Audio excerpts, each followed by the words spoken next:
दैनिक जागरण संपादकीय डिक्टेशन में आपका स्वागत है।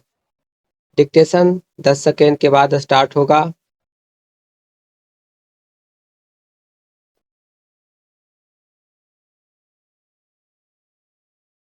स्टार्ट।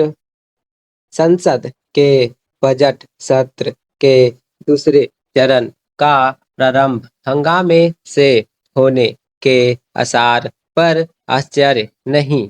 अब संसद के प्रत्येक सत्र की शुरुआत हंगामे से ही होती है और कई बार तो पूरा सत्र उसी की भेंट चढ़ जाता है। बजट सत्र के दूसरे चरण में एक तो लोकसभा स्पीकर ओम बिरला के खिलाफ लाए गए अविश्वास प्रस्ताव पर बहस के दौरान पक्ष विपक्ष में टकरार तय है और दूसरे ईरान और इजरायल अमेरिका के हंगामे को लेकर विपक्ष की ओर से सरकार को घेरने के चलते आरोप प्रत्यारोप का सिलसिला देखने को मिल सकता है। लोकसभा स्पीकर के खिलाफ विपक्षी की ओर से लाए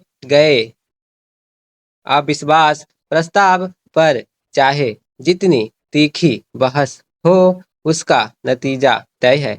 चूंकि सत्ता पक्ष का बहुमत है और प्रधानमंत्री ने सत्र शुरू होने के पहले लोकसभा अध्यक्ष की प्रशंसा करते हुए जिस तरह कहा कि वे अहंकारी उत्पाती छात्रों को ठीक करना जानते हैं, उससे यह स्पष्ट है कि वे सत्ता पक्ष को ओम बिरला के पक्ष में एकजुट होने का संदेश दे रहे हैं। इस अविश्वास प्रस्ताव पर शक्ति परीक्षण भी देखने को मिल सकता है, क्योंकि भाजपा और कांग्रेस दोनों ने अपने लोकसभा सदस्यों को 9-10 मार्च को सदन में उपस्थित रहने के लिए व्हिप जारी कर दिया है। भले ही उच्च सदन को वरिष्ठों का सदन कहा जाता हो और यह अपेक्षा की जाती हो कि इस सदन के सदस्य सभी विषयों पर कहीं अधिक धीर गंभीर और दलगत हितों से ऊपर उठकर चर्चा करेंगे, लेकिन सच यह है कि अब लोकसभा की तरह राज्यसभा में भी हंगामे के दृश्य देखना आम हो गया है। बजट सत्र के दूसरे चरण के पहले कांग्रेस समेत कई पार्टियों ने इजरायल अमेरिका द्वारा ईरान पर किए गए हमले और ईरान के सर्वोच्च नेता अयतुल्ला अली खमनेई की मौत पर भी बयान जारी करने की मांग की है।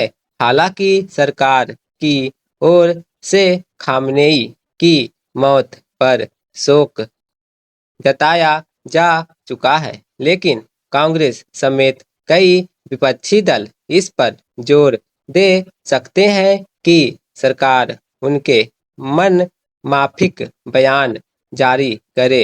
विपक्षी दल इससे अनजान नहीं हो सकते कि इजरायल अमेरिका और ईरान के बीच सैन्य संघर्ष से जो जटिल स्थिति उपजी है, वह ऐसी नहीं कि सरकार किसी एक के पक्ष में खुलकर खड़ी हो सके। इस स्थिति से सबसे अच्छी तरह लंबे समय तक केंद्र की सत्ता में रही कांग्रेस अवगत होगी, पर वही इस मामले में अपने संकीर्ण रवैये का परिचय देने में सबसे आगे रह सकती है।